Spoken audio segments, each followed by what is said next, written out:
আসসালামু আলাইকুম। আমি এখন পিঠা তৈরি করতেছি। শীতের দিনে দুধ সারস পিঠা খেজুরের গুড় দিয়ে। এই পিঠা খাইতে যে কী মজা, একবার হলে তৈরি করে খাবেন। তাহলে শুরু করি। বিসমিল্লাহির রহমানির রহিম।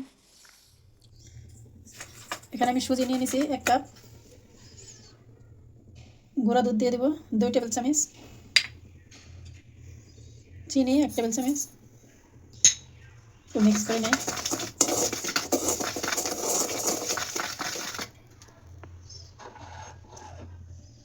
এখন আমি পানি দিয়ে দেবো। এটা ফুটন্ত পানি, ফুটন্ত গরম পানি।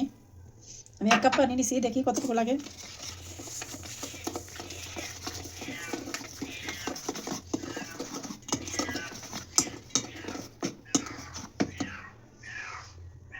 এখন আমি এখানে আটা আছে 1/2 কাপ, আর দিয়ে দেবো বেকিং পাউডার। বিড়ালে কি করতেছে। আর এখানে একটা ডিম নিয়ে নিছি।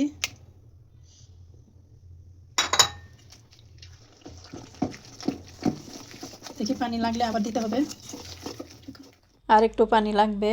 আর এখানে আমার টোটাল 1 কাপ পানি লেগে গেছে। ভালো করে মিক্স করে এখন আমি রেখে দেব 10 মিনিটের জন্য। 10 মিনিট পরে একটু বাড়ি হয়ে আসবে। এখন আমি কিছু বাটি নিয়ে নিয়েছি। এই বাটিগুলোর মধ্যে আমি সামান্য করে ঘি ব্রাশ করে নেব। সবগুলাতে ব্রাশ করে নেব ঘি।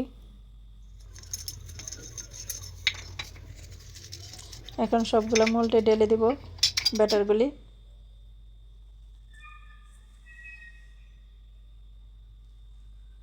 খেয়াল রাখতে হবে মোলটা আবার বেশি ভরে দেওয়া যাবে না,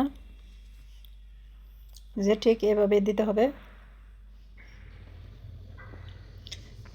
এখন আমি ছিদ্রযুক্ত একটা চালনি নিয়ে নিছি। এই চালনির মধ্যে স্টিমে দিয়ে দিব।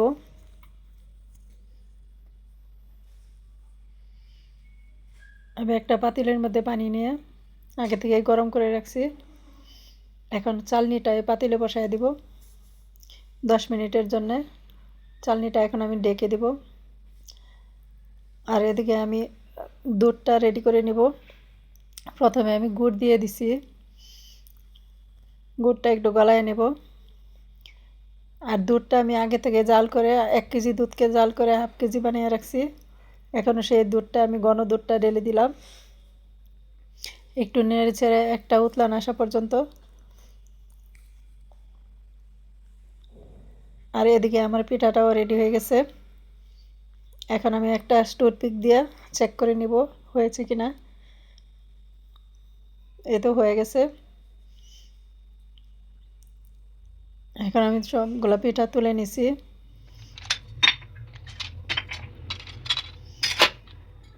এখন দুধে দিয়ে দিব পিঠাগুলি। তো হয়ে গেছে।